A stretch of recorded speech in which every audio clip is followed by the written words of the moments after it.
আমাদের বাড়িতে আয়োজিত হয়েছিল ছোট্ট করে একটা সত্যনারায়ণ পুজো। সেই পুজোরই কিছু মুহূর্ত আজ তোমাদের সাথে এই মিনি ভ্লগে শেয়ার করব।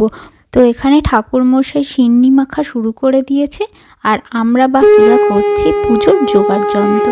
আর বাড়িতে ছোটোখাটো পুজো হলে বেশ মনটা ভালো হয়ে যায় না? বেশ পুজো পুজো একটা ব্যাপার থাকে, হাতে হাতে জোগাড় করা, পুজো দেখা, সব কিছুর মধ্যেই একটা অন্যরকম আনন্দ থাকে, তাই কি না বলো? আর আমাদের বাড়িতে জানো তো, যতই ভালো করে দশকর্মা বাজার হোক না কেন, কিছু না কিছু ঠিক মিসিং হয়েই যায়। তোমাদেরও কি কারোর এইরকম হয়?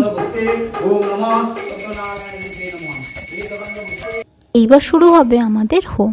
আর বাঙালি বাড়িতে পুজো হবে অথচ পেট পুজোর কিছু থাকবে না, তাও কি হতে পারে? তো হয়েছিল লুচি, আলুর দম, ছোলার ডাল আর ফল প্রসাদ তো ছিল। এই পর্যন্ত। ভালো লাগলে প্লিজ সাবস্ক্রাইব করে দিও চ্যানেলটা।